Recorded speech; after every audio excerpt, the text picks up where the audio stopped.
நான் சொல்லப்போற இந்த கதை கொஞ்சம் பயங்கரமா இருக்கும். நீங்க இந்த வீடியோவை தனியா பார்க்குறீங்கன்னா, பயப்படாம பாருங்க. இந்த கதை ரொம்ப வருஷங்களுக்கு முன்னாடி திருச்சி பக்கத்துல இருக்க ஒரு கிராமத்துல நடந்ததா சொல்லப்படுது.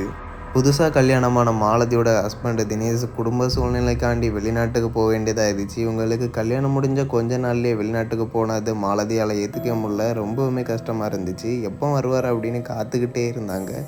அவர் எப்போ வருவார், ஏதாவது லெட்டர் அனுப்ப மாட்டாரான்னு காத்துக்கிட்டு இருக்க டைம் தான் ஒரு லெட்டரும் பார்த்திங்கன்னா அவங்களுக்கு வருது.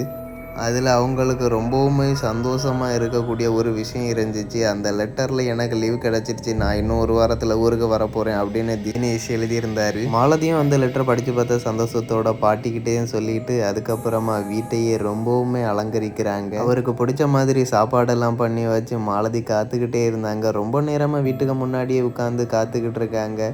ரொம்ப நேரம் ஆகி அவங்க ஹஸ்பண்ட் வரலன்னு ரொம்ப வருத்தத்தோட நைட்டு ஃபுல்லாக காத்துக்கிட்டு இருக்காங்க. அப்போ தான் ஒரு தூரத்தில் ஒரு ஆள் பெட்டியை தூக்கிட்டு வர்ற மாதிரி இருக்கு. அது யாருன்னு பார்த்தா அவங்க ஹஸ்பண்ட் தினேஷ் தான். அவங்க சந்தோஷத்துல பக்கத்துல போனாங்க. ஆனா அவர் பொண்டாட்டிய மூஞ்சி கூட சரியா பார்க்காம எனக்கு ரொம்ப டயர்டா இருக்குன்னு சொல்லிட்டு ரூமுக்கு போயிட்டாரு.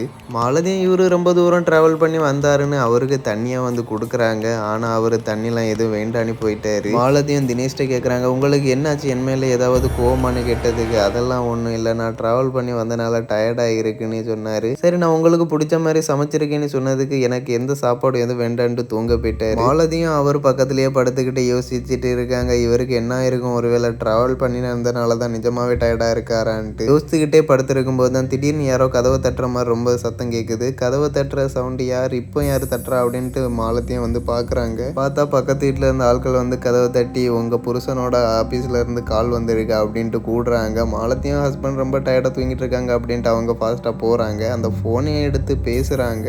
அவங்க பேசுகிறப்போ அந்த பக்கம் இருந்து பேசினது மாலதியோட ஹஸ்பண்டோட கம்பெனி மேனேஜர் தான். அவர் சொன்ன விஷயத்த கேட்டு மாலதிக்கு ஈரக்குலையே நடுங்கி போச்சு.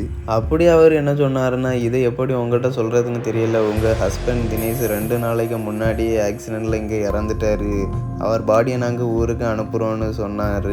இதை கேட்ட மாலதி ரொம்பவுமே ஷாக் ஆனாங்க. அவங்க நடுங்கி போயிட்டாங்க. அங்கே நடந்த விஷயத்தையும் பக்கத்து வீட்டுக்காரங்கிட்ட சொல்கிறாங்க. அவங்களும் பயந்து போயிட்டாங்க. மாலதி அவங்க வீட்லேயே தங்க சொல்லிட்டாங்க. அடுத்த நாள் அவங்க புருஷனோட பாடி நிஜமாவே ஊருக்கு வந்துச்சு. இந்த மாதிரி கோஸ்ட் ஸ்டோரி பார்க்க நம்ம சேனலை சப்ஸ்கிரைப் பண்ணுங்கள்.